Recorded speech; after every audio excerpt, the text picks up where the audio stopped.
Hugo, lateral esquerdo, que fez a última temporada pelo Goiás e que agora é atleta do Corinthians, vai falar pela primeira vez com a camisa do Corinthians, né? Muitas perguntas serão feitas para ele veio para ocupar uma posição que foi muito questionada na última temporada, né? A lateral esquerda, chega também ali para disputar espaço com Diego Palacios, que já foi apresentado também. Portanto, é isso, só para lembrar o fã de esporte que ele chegou sem custos de transferências, né? Porque ele tinha contrato com o Goiás até dia 31 de dezembro. Então, no meio da última temporada, ele já assinou um pré-contrato. Foi escolha ainda da gestão do Willian Monteiro Alves com a aprovação do Mano Menezes e é mais um reforço aí para o Timão. Timão que está forte no mercado, quer contratar pelo menos aí mais 5 jogadores, está de olho em um centroavante, um ponta também. Também tem que trazer um lateral direito, porque hoje o titular absoluto é o Fagner. A outra opção seria o Rafael Ramos, que já não vinha sendo aproveitado e o contrato dele vai até junho deste ano. Aí a outra opção seria o Léo Maná, subindo da base aí para reforçar a equipe, mas o que eu consegui apurar é que o Corinthians está no mercado atrás de pelo menos mais um lateral direito, mais um meia, porque com a saída do Renato Augusto o Corinthians perdeu muito, então agora tem as opções de Matheus Araújo e o Rodrigo Garro, novo contratado, mas o Corinthians quer pelo menos mais um meia de criação, além de 2 jogadores ali na linha de frente. Um desses jogadores seria o Aboubakar, pois é, atleta camaronês da seleção de Camarões, que joga no futebol turco, no Besiktas, e aí ele foi oferecido ao Timão, avaliação toda feita ali pelo Cifute. O Corinthians quer contar com ele, sabe que é bem difícil no mercado, o Grêmio tá na jogada, o Aboubakar tem o desejo de jogar a Premier League, então, portanto, se pintar um convite aí para jogar no futebol europeu, ele pode optar em ir para lá. Mesmo assim, Corinthians segue firme, deve formalizar uma proposta para tentar trazer esse jogador, até porque depois da negativa do Gabigol, o Augusto Melo tem o objetivo de trazer um jogador de impacto para essa temporada, né? Um jogador de nome que possa ajudar o Corinthians em 2024. Então é isso, mercado muito movimentado pro lado do Corinthians, que nos próximos dias vai apresentar os seus novos contratados. Hoje é a vez do Hugo. Lembrando que Félix Torres está a caminho, ele deve chegar aí nos próximos dias e também ser apresentado como uma nova contratação do Alvinegro. Mari. Gosto muito da ideia do Aboubakar, hein? Ou seja, se o Corinthians também segue quente no mercado, teremos muito Lili Nascimento ao longo desse mês ainda no Sport Center. Números do Aboubakar, então, pelo Besiktas. Nessa temporada, 22 jogos, 18 como titular, minutos por jogo 75, 11 gols e a média de 0,50. Vamos falar então do Aboubakar. A gente viu o Augusto Melo falando do Gabigol, falando do Borré.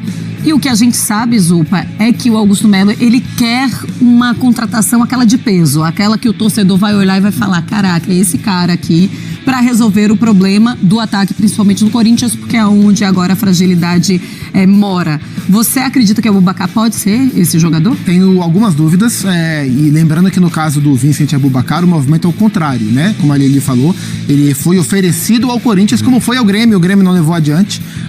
Empresários, os mesmos intermediários que o representam no Brasil, enxergaram na lacuna do Luis Soares a possibilidade do camaronês ser encaixado no Grêmio. Não vai acontecer. Como a Lili falou, o Cifute está analisando e o Augusto Melo, embora queira um nome de impacto, tem dado muita voz às análises do departamento que ele está reforçando. O Mano Menezes também tem que ser muito ouvido. O Mano comandou o Aboubakar no Al Nassr, antes do Al Nassr virar o time do CR7, o Al Nassr foi time do Mano Menezes, isso no meio da pandemia. E o Aboubakar foi centroavante do Mano, então ele sabe de quem se trata.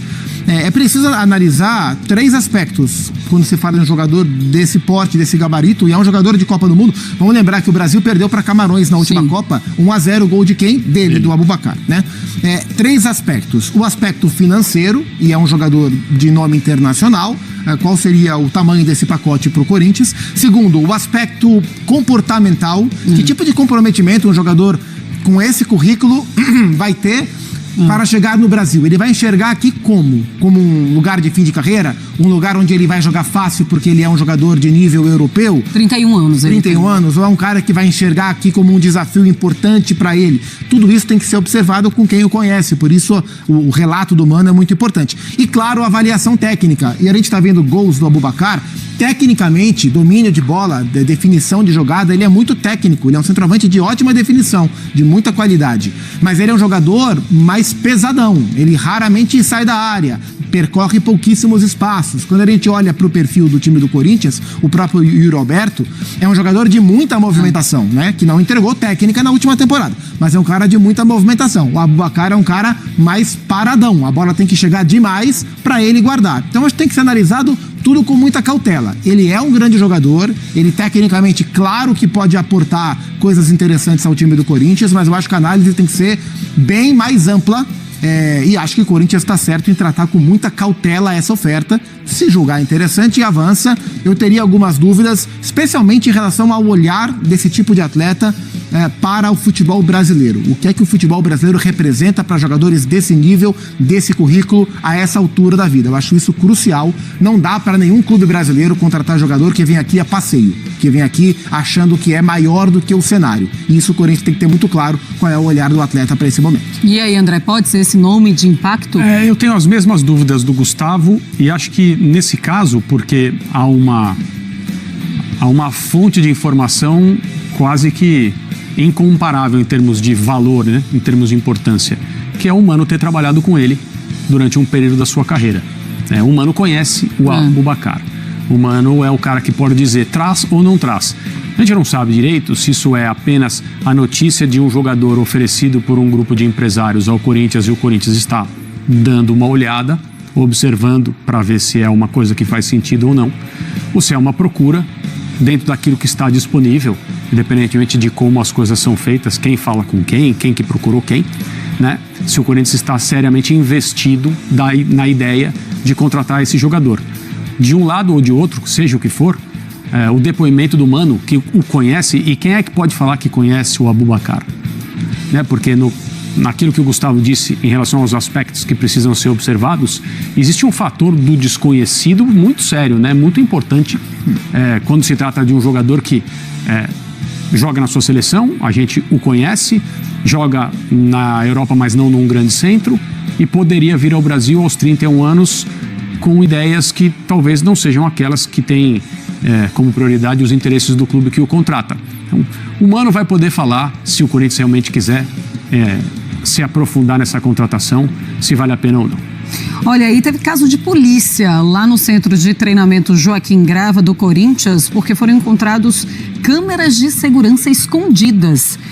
E microfones também, tá? Esses equipamentos, eles foram encontrados na sala que é ocupada pelo presidente do Corinthians. No caso agora, o Augusto Melo. Isso foi nas dependências do Parque São Jorge, tá? Não no CT. O Augusto determinou a realização, então, de uma varredura no gabinete e foram encontrados ao menos 3 equipamentos de espionagem. A diretoria do Corinthians decidiu não acionar a polícia para investigar quem são os responsáveis por esses aparelhos.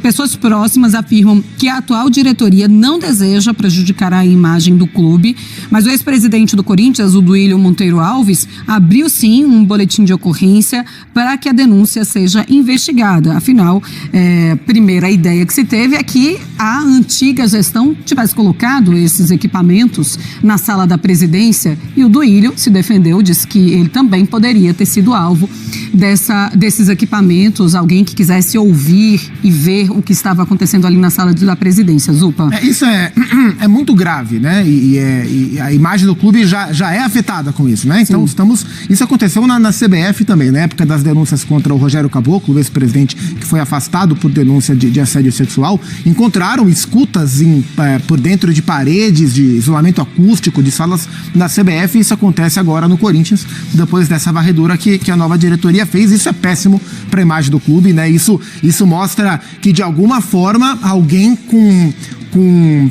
perfil, com preferências mafiosas, estava trabalhando no Corinthians. Não sabemos quem, mas quem coloca a câmera de segurança, escuta, tinha microfone atrás de um quadro que fica logo atrás da cadeira do presidente. Tinha um microfone embaixo da mesa da secretária. Isso é coisa de mafioso. Não sabemos quem, mas quem colocou isso está claramente mal intencionado. ou desconfiado demais, né? Então não sabemos se é da ex-diretoria para a atual diretoria, se era um fogo amigo, né, do grupo político que comandava o Corinthians para o ex-presidente do William Monteiro Alves, não sabemos. Ou né? se era até algo mais antigo também. Pois é, também não sabemos, né? Agora, assim, se está lá há algum tempo, o que é que foi gravado, né? Nunca foi divulgado nada. Né? Agora, me chama a atenção o fato da nova diretoria não levar isso adiante, né? O do William entrou com BO, acho que do ponto de vista dele tá correto, e ele questiona, e acho que é um bom questionamento, por que que a atual diretoria não vai levar adiante? Segundo a nota que você acabou de ler, porque eles não querem afetar a imagem do clube. Mas ao divulgar, já leva uma primeira desconfiança de imediato de que é algo armado contra a nova diretoria. Então, afetar a reputação, entre aspas, da antiga diretoria, pode. Afetar a imagem do clube, não pode. Por isso não se investiga. Isso eu discordo, né? Então, se foi encontrada câmera de segurança, microfone e escuta, é preciso saber quem foi. É preciso entender o que aconteceu dentro do Corinthians e a polícia pode ajudar, né? É a única instância que pode ajudar. Então, acho muito estranho que a nova diretoria não leve isso adiante e acho que deveria. Porque mais importante do que a imagem do clube nesse caso é saber o que aconteceu na sala da presidência no 5º andar do prédio do Parque São Jorge. Pois é, tem um boletim de ocorrência do Duílio e isso pode fazer também a polícia começar um investimento a partir do que fala o Duílio Monteiro Alves, André. É caso de polícia. Não há nada mais, assim, profundo a dizer. Caso de polícia, a atual diretoria tem que ter o maior interesse possível em elucidar como que isso aconteceu. Embora por tempo de trabalho, digamos assim, a diretoria que recentemente assumiu seja a que menos foi exposta a esse tipo de espionagem, né, porque está lá há pouco tempo. É evidente também, ninguém sabe quando que isso foi instalado, quem foi que fez isso e quando fez, mas a polícia a polícia tem toda a capacidade e todas as condições de levar esse caso até o final e dizer, olha, foi essa pessoa ou essas pessoas nesse dia e é isso que aconteceu, tomara que se chegue a esse desfecho, porque a imagem do clube já está prejudicada a partir do momento que o público em geral tomou conhecimento disso. Claro. É muito pior que isso fique por isso mesmo e ninguém nunca saiba quem são os responsáveis por essa espionagem. Se o clube leva o caso até o fim e essa investigação apresenta quem foi que fez isso, a imagem do clube, pelo menos, ela é resgatada porque apresentaram os culpados. A diretoria atual tem que ser as primeiras pessoas a querer que isso seja esclarecido.